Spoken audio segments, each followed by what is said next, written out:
Bueno, mi nombre es Ángel José Pérez. Actualmente curso la carrera en técnico como radiólogo en el Instituto Tecnológico del Estado de México.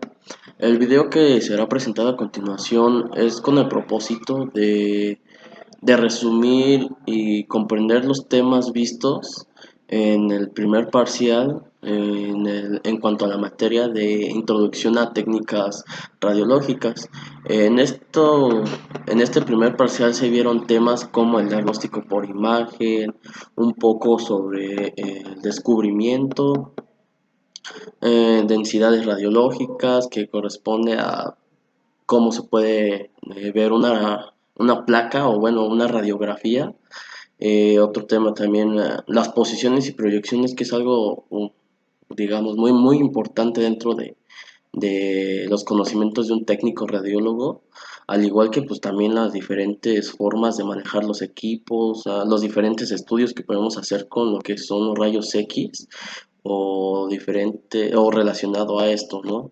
Entonces también hay una sección de datos generales, así como lo que más debería de conocer tanto el técnico como las personas o pacientes que se someten a este tipo de estudios, de cómo se producen este tipo de rayos X. Bueno, dentro del descubrimiento vamos a encontrar muchos personajes, pero pues yo lo hice de la forma más resumida. Y dentro de esto pues está los experimentos del científico William Crookes, que fue en el siglo XIX. Sus experimentos consistían en la aplicación de descargas eléctricas a ciertos gases. Estos experimentos los realizaba en un tubo vacío y usando electrodos para generar altos voltajes eléctricos. Este tubo pues lo denominaron como tubo de Crookes, muy famoso dentro del descubrimiento de los rayos X. Este tubo, al estar en contacto con placas fotográficas, provocaba que se vieran imágenes de alguna forma borrosas, pero ya se impregnaban como que formas y figuras. No se asimilaban así del todo bien, pero pues sí eran unas imágenes pues ya que ya se impregnaban dentro de las placas fotográficas, ya haciendo pues un avance muy genial, ¿no? Entonces fue que despertó pues el interés de demás científicos como el científico Nikola Tesla. En 1887 observó más de cerca los riesgos biológicos que podía dejar este tubo, bueno, el estar expuesto a los rayos que podía emitir este tubo. Enfocó tanto en lo que es mejorar el instrumento, sino dar a conocer tanto a los que iban a utilizarlo como los que iban a estar en un riesgo con el tubo. Entonces, después de esto fue hasta 1895 que el científico Wilhelm Conrad Röntgen, al cual pues, actualmente se le atribuye que el descubrimiento de los rayos X. Bueno, este científico, como se dio a conocer, fue que pues observó la fluorescencia utilizando tanto el tubo de Röntgen como la bobina de Rutherford para investigar la fluorescencia que producían los rayos catódicos.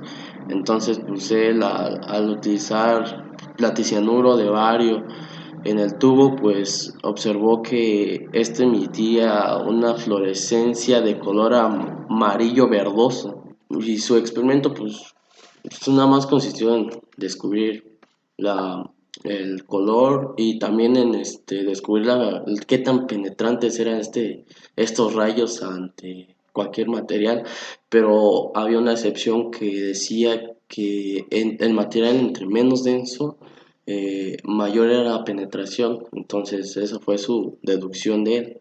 Después de esto, al descubrir pues los rayos, él hizo su primera prueba ante la anatomía humana, que fue en la mano de su esposa, donde él hizo una placa como si fuera una radiografía y aparecía su mano, se veían los huesos, un poco de tejido blando que era, venía como un color negrito o grisecito al lado de los huesos. pero era porque pues, los rayos no eran con tanta intensidad, ¿no? Entonces él todavía no lo tenía mejorado al 100% esto que producía el tubo, que producía los rayos X. Después de esto, pues igual Röntgen despertó el interés de más científicos, como el científico Wood en 1897, que propuso que pues el tubo de donde estaba el anodo y el cátodo pues girase, de alguna forma tenía que girar. ¿Esto para qué? Para que en el anodo pues se distribuyera totalmente como que los rayos y así pues se saldrían más rayos disparados hacia lo que es la parte anatómica o el material donde pues tenían que llegar a chocar. En cuanto a lo que es la producción de rayos X, pues vamos a tener lo que es un tubo a cristal al vacío, pues el cual contenía lo que era un anodo, que será el electrodo positivo, y un cátodo, que será pues, el negativo, ¿no? Entonces, de alguna forma, este tubo alargado iba a tener, el cátodo iba a ser el que iba como que a disparar los electrones y estos iban a chocar en lo que era el anodo. El anodo pues obviamente iba como que a disminuir la cantidad de los electrones, iba como que ser una fuerza de que los amortiguaba y estos iban a salir disparados hacia el material, ¿no? Entonces el anodo se encontraba de una forma así como que inclinada y el cátodo de frente. Entonces salían disparados los electrones, chocaban y salían disparados hacia lo que es el material. Todo esto pues eran excitados por un cierto voltaje. Entonces el voltaje iba directo ya sea directo al cátodo y al anodo. Los dos tenían corriente, entonces por eso es que salían disparados electrones y a la vez aquí tenía corriente, entonces hacía que la cantidad de electrones disminuyera y pues los rayos fueran pocos, ¿no? Entonces después de esto pues fue que se fue implementando otra como la de el, el tubo giratorio. Entonces pues como les decía, que iba a hacer que aumentaran como que como aumentaran los rayos. Entonces también otra técnica era de que entre más voltaje había, mayor era la emisión de rayos X. También pues es lo que debe de saber un técnico radiólogo, pero pues eso más adelante para relacionarlo con más temas. Otro tema también a conocer sería los métodos de diagnóstico que podemos encontrar en cuanto a la radiología. Ahora, en cuanto al tema por el diagnóstico por imagen, la explicación es sobre los tipos de estudios de diagnóstico de tratamiento que podemos encontrar en donde se utilice lo que son los rayos X. Bueno, pues como principalmente el método diagnóstico que inició con los rayos X pues fue la radiografía. La radiografía pues son el uso de rayos X, los cuales pues son ondas electromagnéticas producidas en un tubo, el tubo que carga el anodo y el cátodo, del cual pues salen disparados de una sola dirección hacia la zona anatómica solicitada. El uso habitual pues es en lesiones óseas, ya sea en una fractura o algo así, o en condensaciones pulmonares, en lo que es estudios en el pulmón, muy típico. Y las proyecciones que más se utilizan pues son la posterior, que es de frente, anteposterior, atrás, oblicua y lateral. Pues sigue también lo que es la tomografía computarizada. Esta tomografía consiste en que, a diferencia de las radiografías, pues no solamente nos da imágenes de una sola zona anatómica, sino puede dar muchas imágenes de la zona en la que vamos a estudiar o diagnosticar. Esto consiste en que hay un tubo que gira alrededor del cuerpo, es un cilindro en el que nos mete. Entonces el tubo gira alrededor del cuerpo, lo cual hace que pues produzca todas las imágenes de todos los ángulos, ya sea un oblicuo, un posterior, un anterior, todo tipo de imágenes, ¿no? Entonces, las ventajas de este tipo de estudio, pues tiene mayor resolución, como sabemos, se pueden crear imágenes estáticas o en modo cine, pues. El uso habitual, pues, se usa mayormente en traumatismos, hemorragias intracraneales, una lesión abdominal, detección de cuerpos extraños, también diagnóstico de neoplasias. Y en cuanto a las proyecciones habituales, pues son el plano sagital, el plano frontal y el plano axial, los más típicos, ¿no? Entonces, en cuanto también a otro estudio que es la resonancia magnética, el paciente pues es expuesto a campos magnéticos externos de ondas de radiofrecuencia, por lo que el contraste de tejidos blandos es menor. En este tipo de estudios es muy importante recalcar que pues al ser ondas magnéticas pues el paciente debe de... Es como la tomografía, igual entra un cilindro así en una cama, va pasando y va girando igual lo mismo, ¿no? El tubo, pero en este pues no debe tener ningún tipo de metal o algún tipo de prótesis. ¿Por qué? Porque al ser ondas magnéticas pues va a traer todo metal, ¿no? Que gira, entonces pues eso puede ser un riesgo para el paciente tanto como para los que hacen el estudio.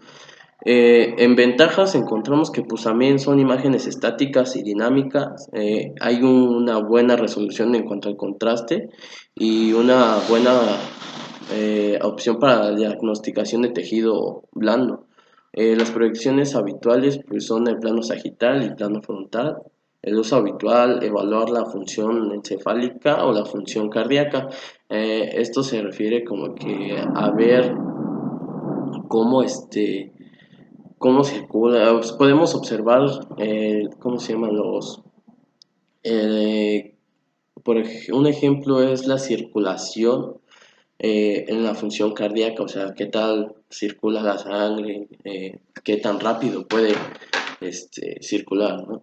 Entonces, otro estudio y también muy ocupado en lo que es obstetricia y todo eso es la ecografía. La ecografía, pues mayormente todo lo conocemos como ultrasonidos. En este, el paciente está expuesto a ondas de ultrasonido, las cuales rebotan y producen una imagen del tejido o órgano o de la parte anatómica en la que se está estudiando. En las ventajas, pues la imagen en varios planos, incluso oblicuos. No hay riesgo biológico porque pues obviamente aquí ya no se utiliza lo que es los rayos X, entonces pues el riesgo biológico disminuye demasiado, ¿no? Las imágenes pues son en vivo, así, o sea, las ondas luego de que rebotan con un tejido, luego regresan al aparato y se produce ya una imagen en lo que es la pantalla. Entonces son imágenes en vivo. Eh, las proyecciones habituales pues pueden ser usadas en diversos planos, pues sí, porque obviamente en un embarazo, un ejemplo, ¿no? Están revisando a lo que es el bebé, entonces empiezan con el aparato a girar, ¿no? Está el vientre, empiezan a girar en todos los puntos, entonces no hay una proyección así que diga, pues aquí nada más o aquí no, siempre va girando y va observando por todo el vientre. En uso habitual, pues como les decía, en la obstetricia, también puede ser un cerebro, pero esto en los bebés o niños, testículo y próstata, pelvis femenina, abdomen, son de los usos habituales.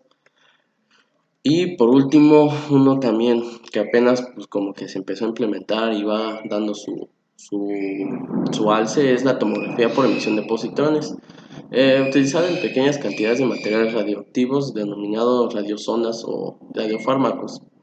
El uso habitual pues es evaluar las funciones de tejidos y órganos. Proyecciones habituales pueden ser usados en diversos planos igual. Ventajas, este tipo de estudio puede detectar las manifestaciones tempranas de enfermedades antes que otros exámenes de imágenes, entonces es muy importante para el diagnóstico de enfermedades. Otro tema también visto fue las densidades radiológicas. Densidades radiológicas se van a referir al grado de absorción o atenuación del haz de rayos X que tiene el objeto que va a ser observado, ¿no? Esto es en cuanto se maneja en la escala de tres colores que son negro, blanco y un tono como gris. Eh, lo que dice que el objeto, cuando más denso sea, el objeto menos absorción va a tener de los rayos X.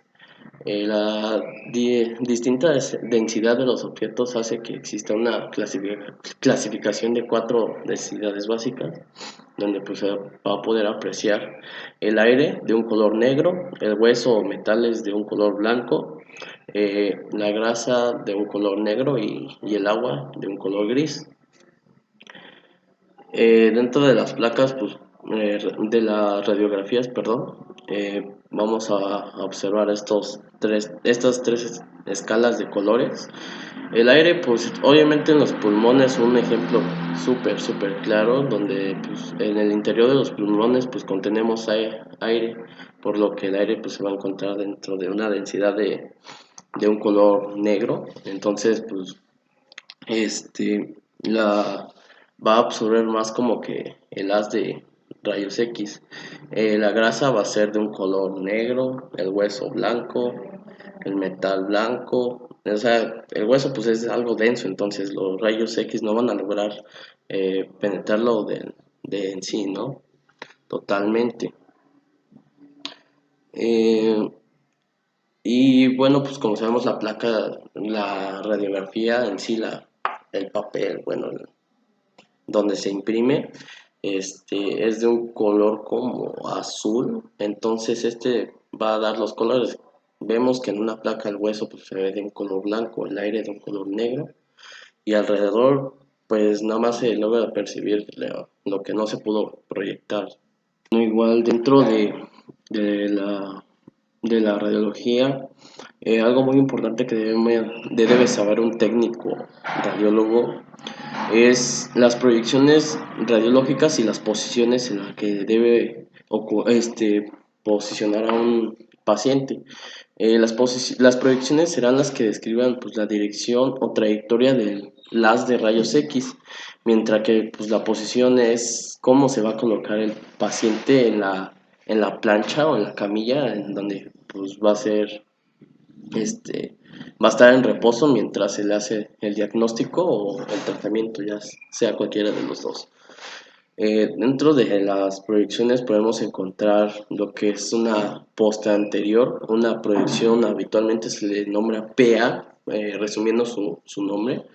Esta proyección es donde será ilustrada la parte posterior del cuerpo y como, bueno, sí, como sabemos, la parte posterior es la parte de la espalda, entonces el haz de luz va a estar por detrás de nosotros, emitiendo pues, los rayos X, mientras que una proyección anteposterior, AP, va a ser la que va a emitir los rayos de frente, entonces vamos a estar aquí de frente, el haz de luz acá, ya sea en cualquier parte anatómica, ¿no? En la cara, en el pecho, piel, pero de frente. Entonces, habitualmente pues, es de las que más se ocupan. Otra proyección es también la AP oblicua. Esta proyección va a ser donde una parte anatómica, o bueno, una parte, por ejemplo, un, ¿qué será? Un pie, una placa de un pie va a estar ligeramente inclinado y el haz pues, va a entrar de una forma ah, como que lateral hacia lo que es el pie. También encontramos lo que es una proyección PA oblicua, una proyección medio lateral que pues entra del lado medial, que es esto, y sale del lado lateral. No, perdón, aquí está. Entra del lado medial, sale del lado lateral. En cuanto a lo que es una proyección lateromedial, entra del lado lateral y sale del lado medial. Muchos, no sé si tengan la misma como problemática de comprender esto, pero yo comprendí que el haz al entrar, por ejemplo, dice que es una lateromedial, ¿no? Entonces entra del lado lateral y sale del lado medial. Entonces la parte que va a ser proyectada en sí es con la última parte con la que choca. Entonces sería la parte medial. Entonces sería proyectada esta parte de aquí. Eso es lo que pues, algunos maestros me enseñaron. No sé si sea lo correcto, pero también otras proyecciones que encontramos es la proyección axial, la proyección oblicua, una proyección lateral, que igual ya sabemos entra de un lado lateral, una proyección infrasuperior, proyección tangencial. Esas son como que de estudios muy especiales, a partir de la inferior superior, superior inferior, una proyección tangencial, transtorácica, que se trata solamente de la parte del tórax, una dorsoplantal, plantodorsal, parietocantial y la cantioparietal. Esas son más como para estudios especiales, ¿no? Y en cuanto a las posiciones, pues las posiciones es en la que se va a encontrar el paciente. Las posiciones pues están a su prono, en la posición supino, pues el paciente va a estar recostado ya sea en la camilla de boca arriba. En la posición de prono va a ser que el paciente esté boca abajo. La posición erecta o erguida es donde una posición ya sea sentado o parado, pues tiene que estar totalmente erecto. Recostado, pues ya sea que sea supino o prono.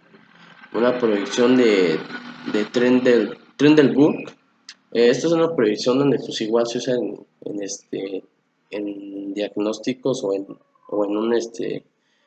en diagnósticos especiales, donde pues el paciente va a estar ligeramente como que inclinado, entonces hacia, ¿cómo le digo? Como que con la cabeza hacia abajo y los pies hacia arriba, pero esto ya es con la camilla, entonces, o sea, él está acostado y la camilla va como que inclinándose. Y una posición de Fowler, pues igual aquí lo único que es lo contrario, los pies hacia abajo y la cabeza hacia arriba, ligeramente inclinados así, y la camilla va a ser quien gire de esta como que posición inclinada, ¿no? Una posición litotómica, esta posición muy usada en lo que es ginecología, obstetricia, es una posición como la posición de parto mayormente se conoce, una posición lateral, igual acá de lado, está acá el chasis y vamos a estar acá de lado, ¿no? Una posición lateral. Y bueno, esas son de las posiciones y proyecciones más usadas. También un tema muy importante dentro de lo que debe saber un técnico radiólogo.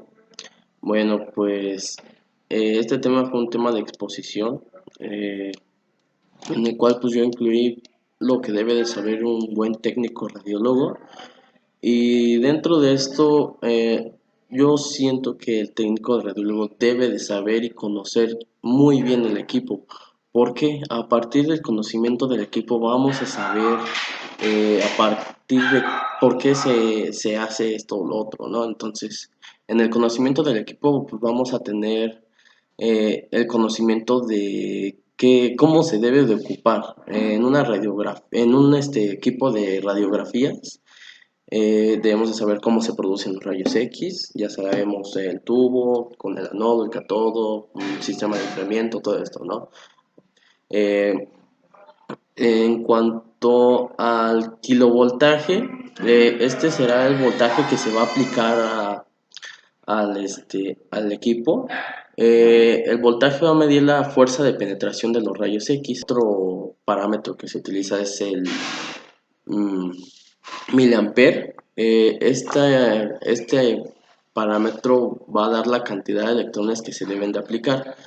Pues ya saben, en cuanto mayor sea la cantidad de electrones, pues mayor va a ser la penetración, la emisión de rayos X. Entonces, si tú le aumentas en lo que es el miliampere, pues los rayos X se van a ir duplicando y pues va a ser mayor la emisión de rayos X. Otro parámetro es el miliampere por sobre segundo, que esto va a ser el tiempo de exposición al que se va a dar los rayos X. Entonces, algo muy importante es de que cuando sea menor este parámetro es mucho mejor. ¿Por qué? Porque así existe menor riesgo biológico tanto para el paciente como para el que maniobra el equipo, ¿no? También otro tema que pues debe de saber mucho el técnico radiólogo pues son los efectos dañinos que nos puede provocar la radiología. Los efectos de los rayos X se efectúan en la acción ionizante al entrar en contacto con agua, eso es un ejemplo. Principalmente es la radiación puede afectar lo que es el ADN. Como sabemos, el material genético pues es algo muy sensible cuando se modifica y todo, ¿no? Entonces, dentro de este tema también entraría lo que es la radiobiología. La radiobiología pues va a tratar sobre los daños y efectos que nos hace al organismo los rayos X. Para que sea un daño muy grande o que ya esté así a punto de acabarnos, debe ser que las emisiones de rayos X a las que estamos expuestos sean demasiado grandes, entonces sería un efecto a corto plazo. En cambio, si es un efecto a largo plazo, pues serían emisiones muy pequeñas, pero pues nada, sería, pues sí provocaría un daño, pero pues muy a largo plazo. Entonces, a esto fue a lo que se implementó también lo que son los 3 periodos vacacionales. A un técnico radiólogo se le tiene que dar de a fuerza sus 3 periodos vacacionales. ¿Por qué? Porque así como que tiene un periodo de descanso en el cual él ya no tiene una interacción con los rayos X, entonces va disminuyendo un poco la vida del técnico radiólogo. Entonces, en cuanto a la afectación que tiene con nuestro cuerpo, pues es por una parte, hay como que muchas formas de los daños que nos puede provocar. Por ejemplo, en la explosión que sucedió en Chernobyl, ahí la radiación lo que hacía era de que estás expuesto a ellos, te provoca tanto un daño superficial como un daño dentro del cuerpo, ¿no? Ya sea a nivel molecular o celular. A nivel celular, pues es el ADN, llega directamente hasta el núcleo de la célula, modificando el ADN. Esto puede provocar ya sea malformaciones o algo así, ¿no? Entonces, a estos efectos a corto plazo les vamos a llamar efectos deterministas o tisulares, y a los de largo plazo estocásticos. Entonces, bueno, pues como sabemos, pues sí, la radiación al estar en contacto con el organismo o con el ser humano, pues sí le provoca daños. Y en cuanto a la protección radiológica, es muy importante para el técnico radiólogo porque muchos no acostumbran a utilizar lo que es un equipo de plomo. Así, el plomo es un material denso, el cual los rayos pues no lo penetran así del 100, ¿no? O sea, no pueden llegar y chocar y penetrar luego hasta el organismo. El material que se utiliza para la protección pues es el plomo. Hay como que normas y, este, normas y pequeñas recomendaciones de cómo puede estar situado un equipo dentro de un hospital o un centro de diagnóstico. Y en el cuarto en el que se vayan a realizar este tipo de diagnósticos, debe de haber una separación entre el punto donde se va a manejar el equipo y donde está el equipo. Entonces va a haber una pared que va a dividir al equipo y al técnico radiólogo. Entonces detrás de la pared va a estar el técnico radiólogo. Esta debe de estar al menos a 3 metros de la fuente de radiación, que pues, es el equipo y todo eso. Dentro del material de protección que se ocupa, pues son los guantes plomados, un mandil plomado, hay un, un como protector gonodal de las gónadas, protege todas las gónadas de tanto femeninas como masculinas, ya sea dependiendo del técnico. Protege las gónadas. ¿Por qué las gónadas? Como sabemos, pues las gónadas son como que algo muy sensible.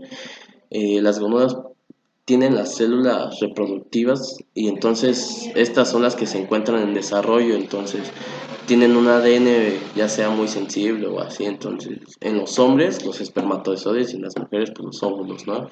En los hombres puede modificar la codificación del ADN en los espermatozoides, entonces si llega a haber, no sé, un embarazo o así, puede salir como que con defectos o algo que no se le haya desarrollado bien al bebé, o hasta algo muy extremo puede ser que pues, el técnico pueda llegar a quedar estéril, ¿no?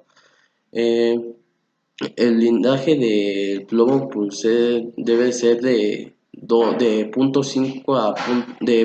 25 a punto 5 milímetros el grosor del plomo. Eh, También, aparte del protector nodal, también está lo que son gafas plomadas, este, un protector de las glándulas y también un gorrito. Esos son en cuanto a la protección de un técnico radiólogo. Y también como último tema estará unos datos generales acerca de la radiología. Bueno, pues como sabemos, el científico al cual se le acreditó todo pues fue a Wilhelm Conrad Röntgen, y, y la primera radiografía que se realizó pues fue en la esposa de este científico. Eh, el material plomado pues es muy importante dentro de la protección para que pues, no tenga uno efectos ya sean superficiales o dentro de nuestro cuerpo a nivel celular o molecular. Eh, el diagnóstico por imagen da muchos tipos de diagnóstico. No solamente se utiliza como diagnóstico, sino también como fines terapéuticos. Y dentro de estos pues, vamos a encontrar lo que es la radiografía, tomografía por emisión de positrones, la resonancia magnética, la ecografía. Algo también dentro de la producción de los rayos X es de que solo el 1% de energía producida por los rayos X es usada solo el 1% de la energía, entonces, mientras que el otro 99% es nada más usada como para calentar y excitar electrones, entonces es muy mínima la producción de rayos X, entonces por eso es que hay un como que sistema de enfriamiento dentro de los equipos. Bueno, pues esto fue todo lo que comprendí dentro del primer parcial y espero pues sea algo complementario.